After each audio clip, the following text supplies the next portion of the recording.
So guys, tell me, now that Vegas is opened up, are you gigging more now or? No. Yes. Wow.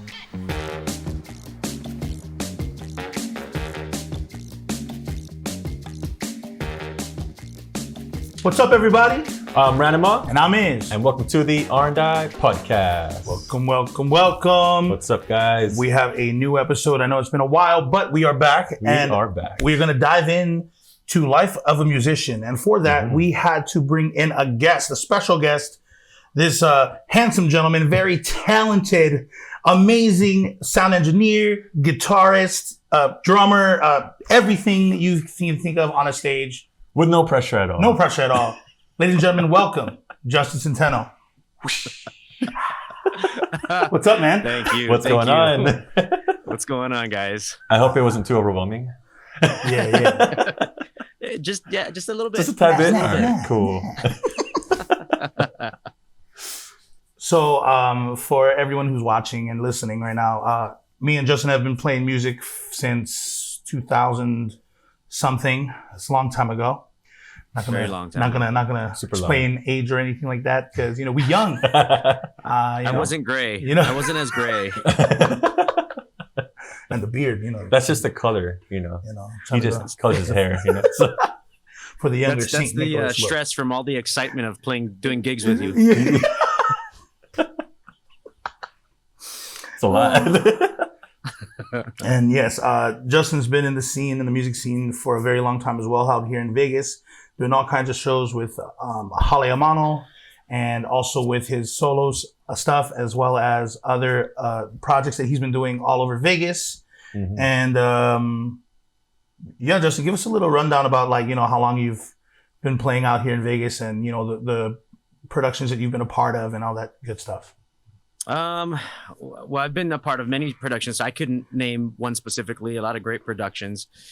Just like I did some Christmas specials with some gospel folks and great friends of mine. I've met a lot of great people also too in just different genres of music. I've been a performer around town on the Strip, pretty much all the hotels you can think of. Anywhere that has a stage, I've been a part of some kind of band and or solo artists in some of those venues. I've also been asked to do many different genres. I mean, I guess I mentioned that earlier, but performed in lots of churches. Not performed, I guess. Shared my gift with a lot of different churches as well. Mm-hmm. Yes. And whether that be with as an engineer to do sound assessments and helping churches, I've done a lot of that as well. Okay. Spreading the word of God through music. Yes. With, instruments and I guess with sound as well. That's the kind of cool. angelic voice of Justin. Yeah. So. Stop. Okay, keep going. Right. Okay. All right. So, I guess my first question is, so in the beginning of the episode, I said you played, guitar, drums. How many instruments can you play? And is there an instrument that you'd recommend to learn for people who want to be in multiple projects? Yeah. Okay. So first question, I play 5 instruments that I can count. And those instruments kind of break off to other instruments, right? Like, so I play guitar, bass, drums, piano, and uke. Is that 5? Yeah. Did you say guitar? Okay. Yeah. Guitar should have been first. So, if you were to ask me my favorite instrument, it would be drums. But I do most of my work around town with guitar. Mm-hmm. But I've taken bass gigs. If somebody needs a bassist, I've taken drum gigs. It's been a long time since I've taken a piano gig or keyboards or however. But if there was an instrument that I'd recommend somebody who is interested in doing multiple projects, I would probably recommend piano. Mm-hmm. Because for me, I feel that instrument bridges the gap with a lot of other instruments, right? It's considered a percussive instrument. Mm-hmm. So in a sense, you're learning timing.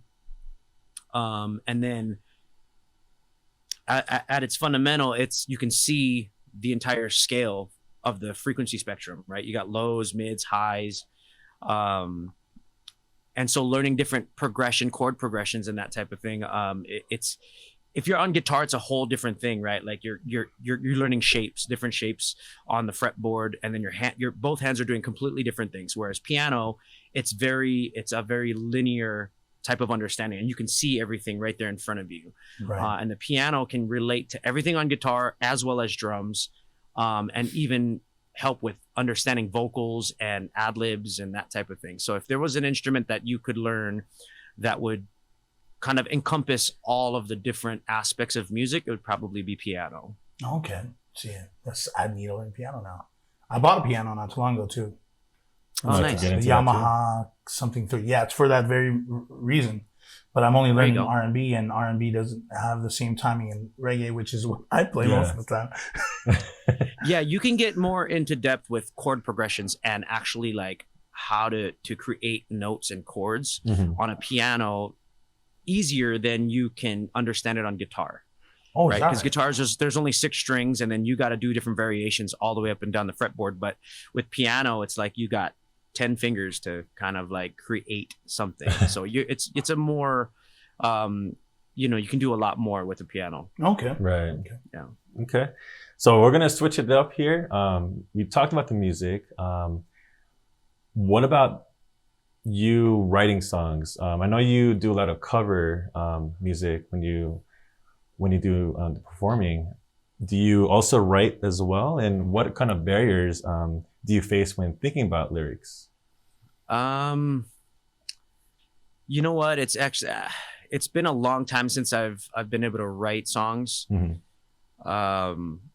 I would typically get into writer's block moments, and then I would shelf the song for a very long time. But for me, what works for me is being able to collab with other people, because I find that once you hit a barrier or a roadblock or a writer's block, sometimes you just need a little bit of inspiration from somebody. Just like somebody will make a suggestion that maybe they're latching onto an idea, and I found that works out a lot really well for me, because then I can be like, oh, and then it unlocks maybe a different viewpoint on where I'm trying to go, but I just can't get my mind wrapped around this thing. So then all of a sudden it's like somebody will say, oh, how about this phrase? And then voila, then we're off, and you continue the momentum. I feel that way. So I do better collabing in the writing process. Yeah, I'm with you on that, because I think I wrote a song a long time ago. Yeah, Dilemma.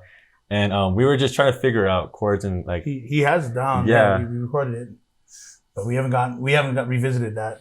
But there was a lot of moving around in the studio.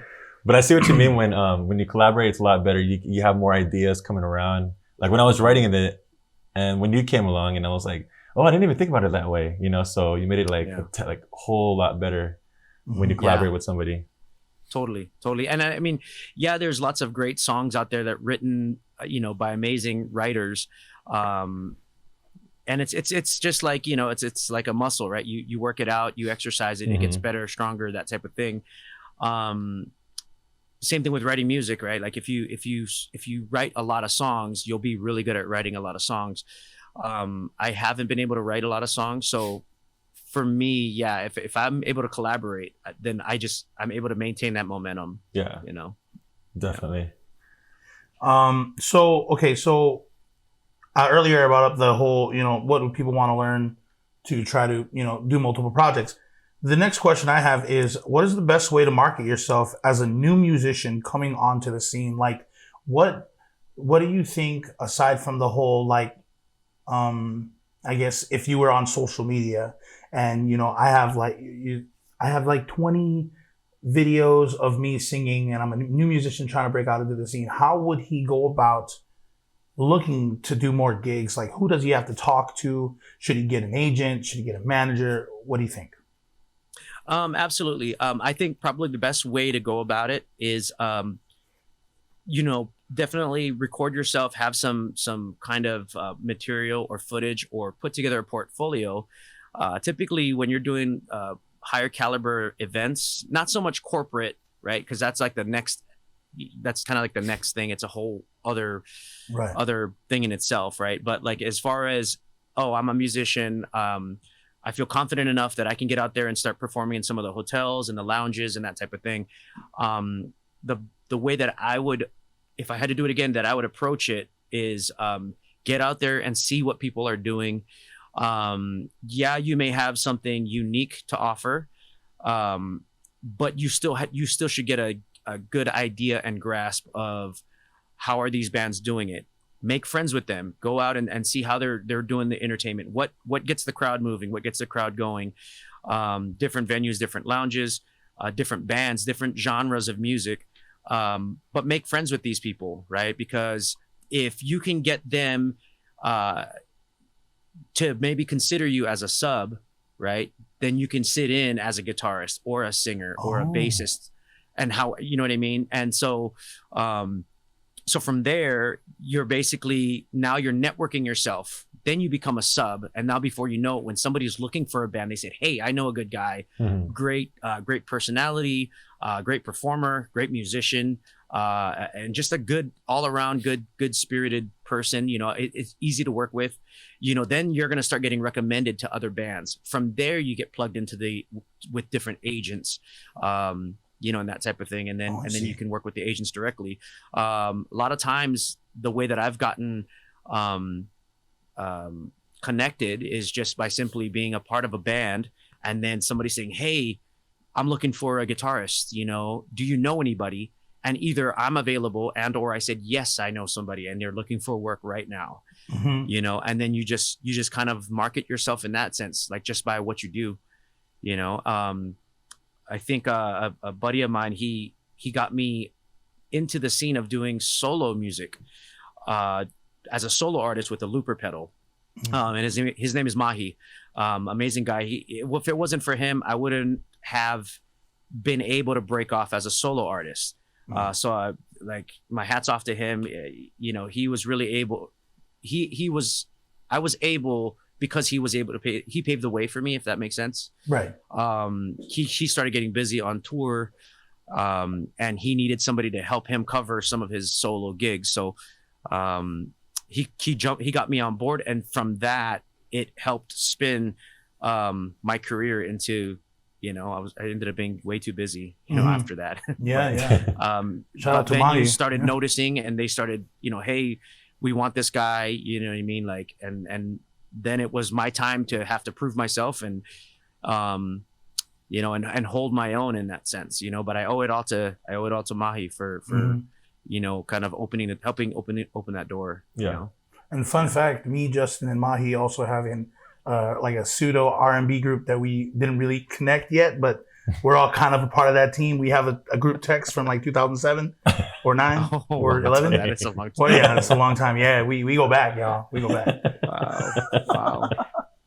Yeah, that's far back. It's way back. So obviously you're going to see a trend here. He's more of like the performing and the marketing and stuff. I'm more of like what happens back and the writing, the production and stuff. So my next question would be, what is the first thing that you would focus on when you're approaching a new song? Like one day you just decided that you wanted to go ahead and write a song. Writer's block is just done, and you got a whole bunch of thoughts coming in. Not only the lyrics coming to mind, but music as well. So when you're brought with that, all those ideas, what is the first thing that you focus on first? Would it be the lyrics? Would it be the music, or is it something else? You know, it really depends, right? Like for me, writing, it's got to be an organic process. It can't be limited, right, by a specific approach. It can't be this is the way that it has to go. You have to only get there one way, right? Like, because it has to be a feeling thing. It has to be something that's an emotional connection. You have to feel it. And now if you're getting a series of lyrics or words, you know, I think from there, if you get a phrase, like say if you hear a phrase from a movie and you're like, ooh, that would make a great song. Yep. Then you can build off of that, right? But then it may not always be that. It may be I'm hearing something in my head, like a chord progression. So then I'll start playing around with the chord progression with the guitar, And then I'm like, ooh, this would be a great song. So then you can go by way of maybe get inspired by what the music is doing. Don't be linear, I guess, in that sense. Don't restrict yourself for it to only be one way or another, because it can be many different ways, right? Like it could be even just a melody in your head, like, oh, this would be a great, right? And you're just kind of singing this thing, but you have no lyrics and you have no music bed, but you're going to start there. Right. And I think we have to be just kind of open to the idea that, like, hey, whenever inspiration comes, don't stop it. Yep. It comes at the weirdest time for me. Yeah. In the bathroom. Oh, you know? How did I know you're going to say that? I mean, it's just, I have a bunch of recordings of me just in the bathroom. Then there's that. Yeah. Thinking in the toilet. Oh man, I'm not going to tell you which songs that everyone's heard. If you guys have heard my music, any of the ones I've written, it's quite all right. We get the idea. I was going to say germalicious. I'm just kidding. No, germalicious. I'm just kidding. Wait a minute. All right. Next question. Peace. Okay. So what are some of the do not do's in the Las Vegas music scene on the Strip? Like what shouldn't you do, or what is a no go? I mean, I know there was one where you can't dress like a slob. It's definitely looked down upon. But like what else? Yeah, what else you're okay. So, so a couple of things, right? Like you're in front of people, and people come to watch entertainment, and they don't have the kind of talent, not in music anyway. They might be great in whatever other, aspects, right? But people want to be entertained, and a lot of times people come to watch you entertain and or you with a band or however, and they want that. It's intriguing, and it's so you don't want to dress sloppy, right? Like you want to be able to present yourself nice in a nice way, right? Because if you don't care about yourself, how do you expect anybody else to care about you? Right. Right. So so definitely be stylish. You're in the limelight. You're under, it's like you're telling people to look at you. So, why would you want to portray yourself in any kind of other light in that sense? Now, as far as like some of the do's, one of the things as a musician around town, be on time, show up. You don't want to be like late for the gig. That's a big no-no. People hiring you for the gig, they don't, they want to see that they can rely on you. That you're going to show up and you're going to be there. You're going to be on time. Be personable, because you're going to have to work with other people, right, in the process, whether that be the management, the GMs. If they tell you it's too loud, if they tell you, hey, we have this, we want to watch the game for a little bit, so can you just hold on for a second? I mean, there's no room for big personalities, like bad attitudes, so just be nice and cordial, because that's the way people are going to continue to remember you when they're recommending you to someone else. Right. Essentially, you're a business as well. Right. Yep. So business. Yeah. First impressions, right? Yeah. You can't just be. Yeah, it's not like a normal. It's not like it's not a concert where they're solely for you. These on the Strip, they're actually there for you. Are part of the experience, right? In a sense, right? Right. And even so much so that like you can be working. Sometimes you might be working with the in-house sound engineer, and you have a way that you want your sound to come out and come across and be translated to the audience, right? And sometimes you may not know, but the venue engineer has to work under certain constraints because of the venue and the pressure put on him or her at the venue, right? So you don't be so quick to say, hey, this is how it needs to be, and you're stuck with your own outcome in your mind, that you're now causing this like animosity between you and the house engineer, because you're thinking like, well, something is wrong with the sound, and now you're having it out with the sound engineer, and then before you know it, he goes back and talks to the GM, to like, yeah, he's really difficult to work with, we don't want him here anymore, and then boom, you just lost that contract, that opportunity. You know what I mean? So sometimes you got to just kind of know when to where those lines are, you know. Okay. So that's important too. So those are some of the do's and don'ts. And you actually, you've made it easy for a lot of in-house engineers by bringing in what we would use for our own sound, like our own monitors with like in-ears and all that and things like that. And then you would have them just turn up our volume while we sound like we want to sound, and they can make us sound as best as they can on their end, as long as it's under the, their, I guess, required sound that it can provide. Right. Right. Yeah. I guess because I can understand kind of the hurdles that sound engineers have to deal with, and some of the challenges that they have to solve. So with the understanding of that, I'm thinking like, okay, well, how can I be a better musician to help resolve some of these on the front end, right? Like I'm coming in, I'm not going to have a loud guitar amp, because I know as an engineer myself, that's just going to cause a lot of other issues like sound and uncontrollable. And now it's like a competition of sound. And their job is to make us sound good out of the speakers to the audience, right? And if I'm bringing a loud guitar amp on stage, it's hitting me in the back of my leg and I have it cranked, they're not going to be able to put my guitar in the house because now they're competing with my loud amp on stage. So little things like that. There's a bunch of tiny little stuff like that that we as musicians going into a venue can kind of just be ahead of the curve. You know what I mean? So especially with in-ear monitors, like give me my own mix in my ear. I don't want to bother anybody with stage volume, and you know what I mean? Like, yeah. It's great. Okay. So I think you're going to hear this question a lot, or I don't know if you have already, but obviously with the whole pandemic that happened within the past couple of years, how did coronavirus or COVID-19 affect you as a performer and as a musician? And what was the one thing that you missed during quarantine and lockdown as a performer, of course? I've heard this a lot from other musicians.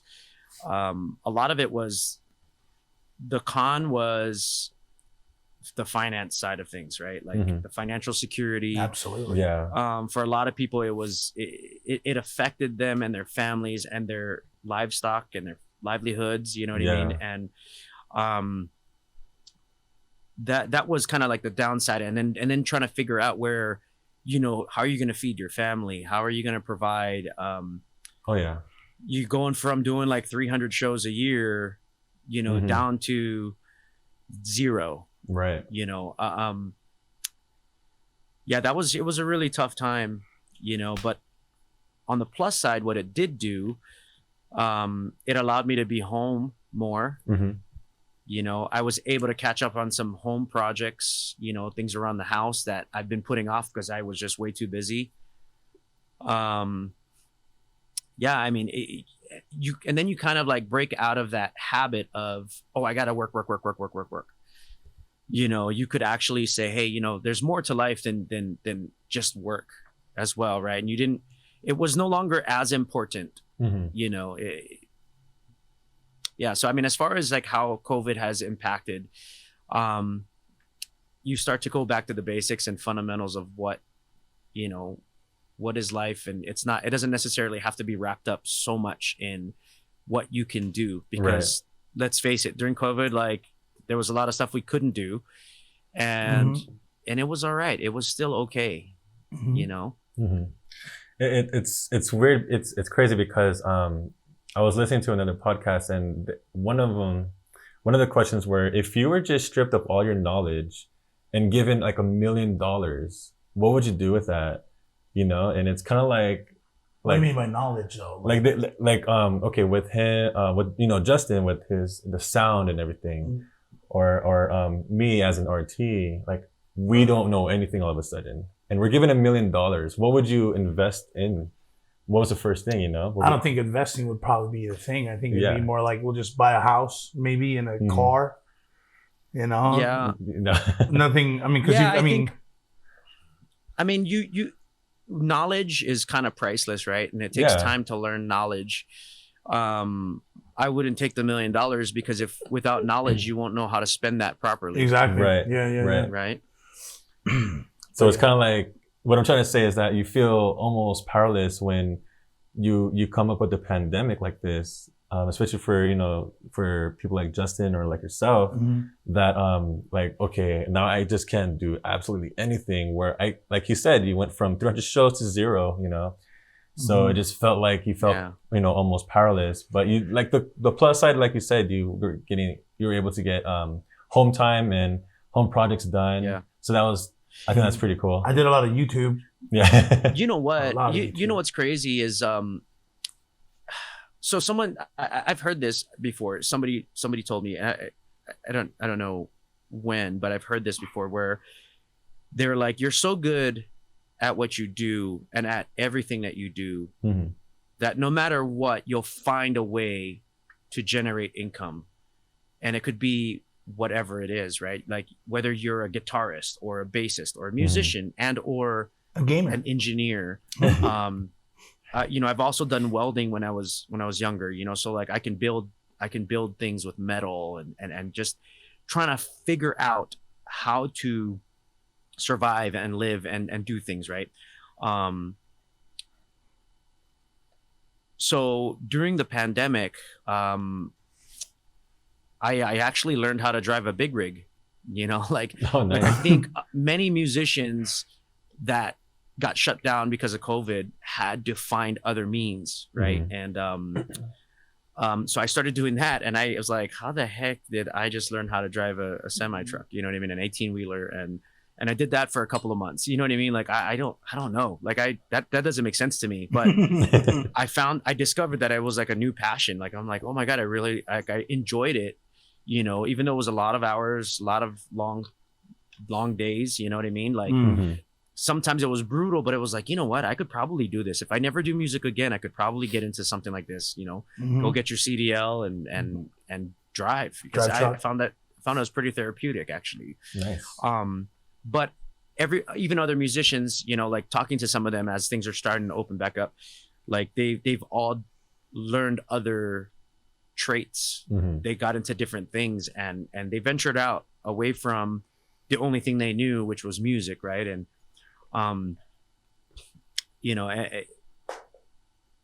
equipment like home studio stuff has gone off the charts with how much like people got into like doing home project studios and home production, creating stuff, whether it be for video or music production. Like it was more than it's ever been because everybody was at home, so yeah. It's true. The mic you have right there is that was a hot commodity in the beginning of 2020. From what I heard, it was like sold out everywhere for a solid like 2 months. Oh man. Yes. From like because April everybody was buying it up. Like even till now, companies have not restaffed. They've not staffed back up for this everything opening back up. So there's a lot of things that it's still not available. You know what I mean? Oh yeah. Yep. Yeah. Oh yeah. All right. I have this is a fun little question here. How fast can you learn an entire song, but on these 3 instruments? How fast can you learn an entire song on the drums, the guitar, and ukulele individually? Okay. So yeah. Wow, put him on the spot. Yeah. Yes. No pressure. No pressure. No pressure. No pressure. So in music, in my understanding of music, I don't learn songs based upon any specific instrument. It's based on like theory, not like this chord or that chord, but like I break songs down into like arrangements, right? So if I hear the verse and I hear the chorus, that's all I need to know the whole song. So usually by the time the chorus hits, I know how the song goes. That's my boy right there, yo. Things like if I was sitting in on a drum gig, I would listen to the song. I would listen to the whole song. I would know enough that I could wing the song, right? But some songs have certain arrangements. Maybe there's a break. Maybe there's an extra 4 count of a rest, you know, here and there. Maybe there's a build in or out of the bridge going into the later choruses. Things like that, like you wouldn't be able to tell right off the top of the song on the intro. So I would be able to learn a song. Usually, if it's a simple song, I can learn it by the first chorus. You know, if it's a very cookie cutter song, like cookie cutter meaning there's an intro, there's a verse, chorus, verse, second verse, 2 choruses, and out. Something like that it's usually pretty simple. But then like songs from the 80s, 70s, those ones can get pretty complicated. Those are different. They built different. Yeah. Like everything changes, right? The entire beat changes or something like that. Like those ones usually take a little bit more time to learn. But just in a nutshell, and it doesn't matter if it's a uke or guitar, or drums or bass. It takes me about the same amount of time, unless the arrangements are kind of tricky. But I would say bass and drums is something that needs a little bit more attention to, because bass is like a specific pattern. And if you don't know the actual signature bass line of that song and you played another bass line that feels okay, people won't latch on the same, if you know what I mean. Like they won't be able to recognize that, it's that song. But the second you play the right bass line, they're going to know instantly, like, I know that song. Yeah. I see. So it has to be specific, right? Like it has to be that bass line. And the drum and bass is like, that's why they call it the meat and potatoes, because as long as you get the drum and bass is correct, it doesn't matter what you're doing on the piano or the guitar. The guitar and piano, you can basically wing it and play whatever that feels good and rhythm wise. In the key, yeah. But nothing is as signature as like the actual bass line for that song. The meat and or the drum beat. Yeah. Nice. That's cool. So rapid fast is what he's saying? He said rapid fast, yes. Okay. And he said everything across the board. Yeah, that's what I heard too. He's like, flute, same thing. Saxophone, same thing. The oboe? He's like, don't get me started on the oboe. Wait, hold on. My favorite instrument is the kazoo. Yes, he has a brass kazoo. And he has a D in drop D. I need a drop D kazoo. Yeah. So, you know. Oh, geez. All right. So switching gears here. What would you say your biggest inspiration is for writing one of your best songs? So just think back to when you wrote one of your favorite or the best song that you ever written or made or created. What was that? You can tell everybody. What was that number one inspiration? You know what? Usually it's like it's a love interest, right? Like, oh wait, I've actually, to be honest with you, I've written songs or a song, I guess I should say, that I had no actual emotional connection. And it turned out to be a pretty decent song.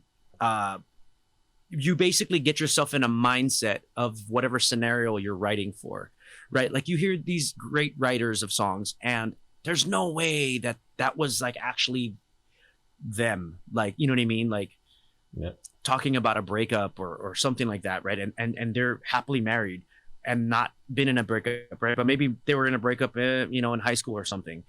So they wrote it maybe in that mindset, and or talking to some of their friends that have been going through something bad. I can empathize. I feel compassion for your situation, and now I want to write a song about it, like as if I'm you. So it's not necessarily like your inspiration doesn't have to necessarily be your actual walk and something you're physically going through or emotionally going through. It could just be something that like you can feel somebody else's pain or something like that. I think some of those inspirations can be just as effective in writing songs. So I don't really necessarily have like a one song or one inspiration. You know what I mean? Multiple. Yeah. Oh, yes. Am I one? Yes. Okay, yes, 100%. I am his inspiration. It's from the hot. I see what you did there. All right. Well, I have. This is going to be my last question to you.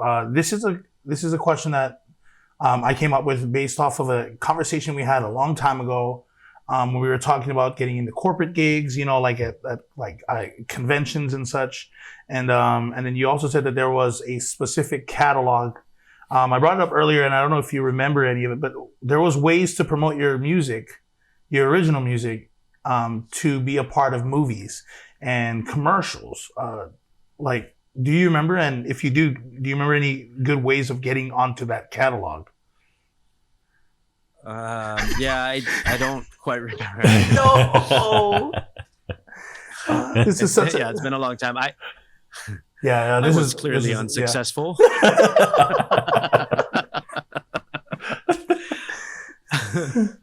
Oh man! I just remember that there was a catalog out there that people or that productions grab from, and if you are in that catalog and you're in the genre that they're looking for, that's one of the best ways to do it. Thinking about it, maybe you were a part of the conversation, but I don't know. It's been a long time, so. I vaguely remember us having a conversation about it. It would primarily be like, you get your portfolio, and your portfolio has to be, it's kind of like a resume, right? Like whenever you're applying for a certain career, you kind of tailor your resume for that line of work or that field, right? Like if you want to be in sales, you're submitting your resume to take a sales position, it's going to be based around your sales experience, right? You're not going to talk about how, you can unload a truck really good. You know what I mean? You're not going to do anything like that, right? You're going to really gear it around that. So I think successful musicians and performers around town, and or just people that produce music, you're going to want to tailor your portfolio based upon what you're trying to get. So if it's movies, you want to kind of have, certain stingers or that type of thing, right? Mm-hmm. Like if it's voiceovers, you want to create some voiceovers and say, hey, this is what I got. This is what I can do. I'm not going to sit there and do a drum solo for a voiceover. You know what I mean? Right. So, okay. But yeah, I think if you have a solid portfolio that you can kind of pick and choose what it is that you're trying to capture, what you're trying to go for. Okay. If it's a commercial, if it's a song commercial, boom, here's all these jingles of this is what I can do in writing a jingle. Or kind of like sending in a mixtape, right? Like kind of. Right. Yeah. Right. Here's my fire mixtape with commercials. It's fire. It's so fire. What's up, Starbucks? Listen to this. So it's playing in the elevator.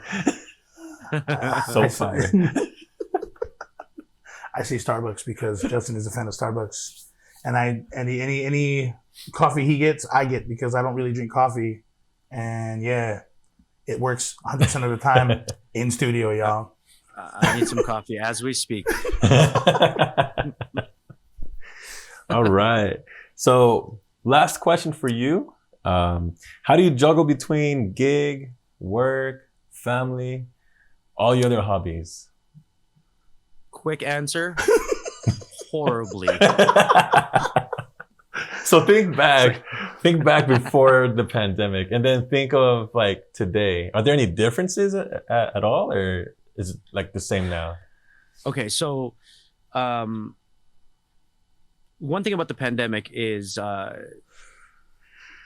what it did to people's schedule and as well as mine is it just opened it up. It opened it up. Yes. Yeah. However, it was like, I forgot what it was like to work.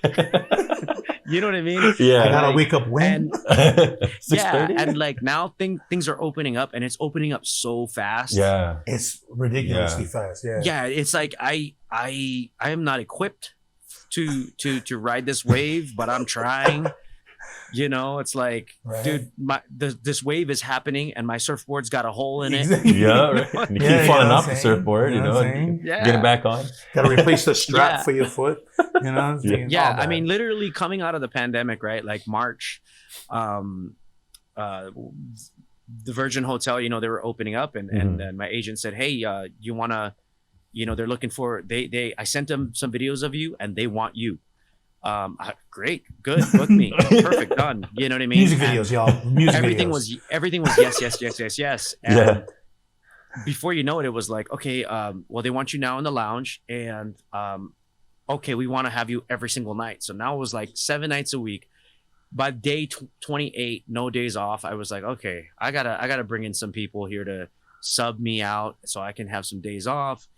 So I reached out to Sal, one of our good friends, Sal, and great engineer.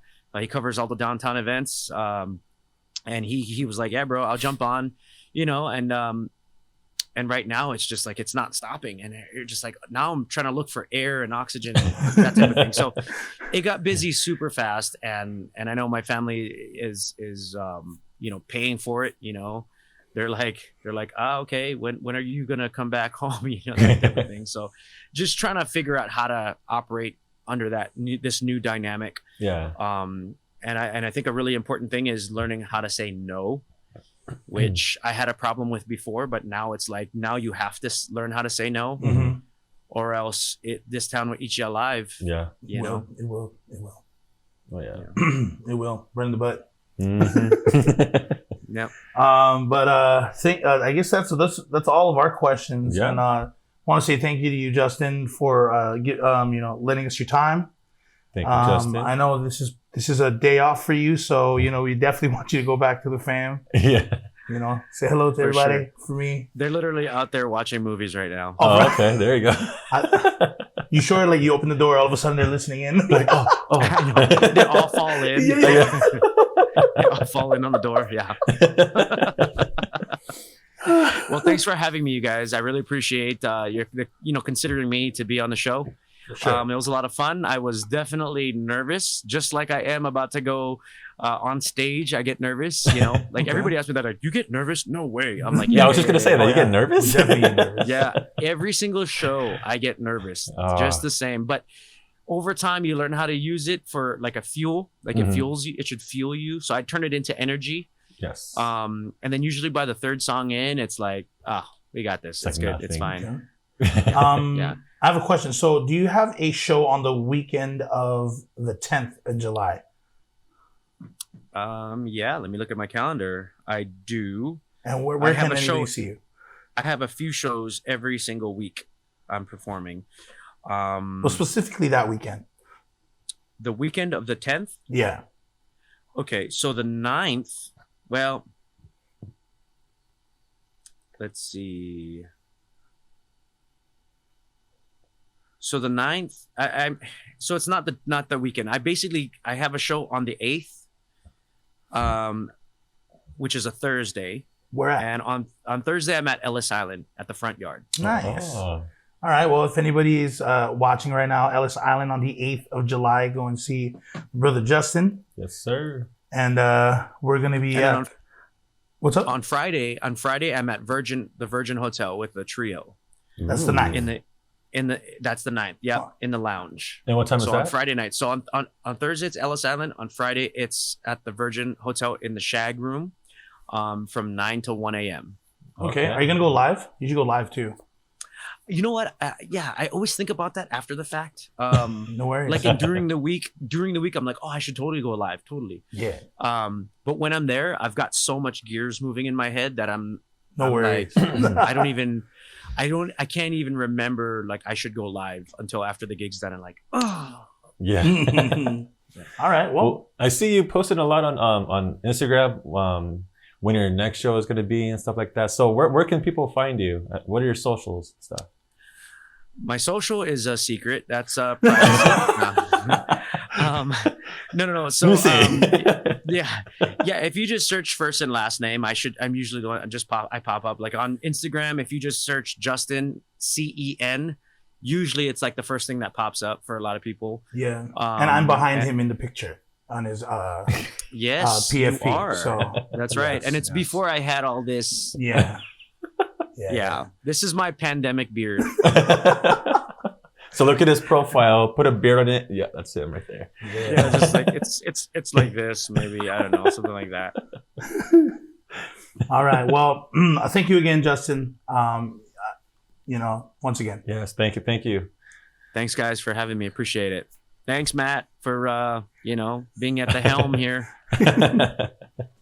All right. Well, that wraps up this episode. Thank you to White Wong Media. Don't forget to like us on Facebook. Follow us on Instagram and Twitter. Like, comment, and subscribe to our YouTube channel. All the links are down below. Thanks for tuning in. See you next time, guys.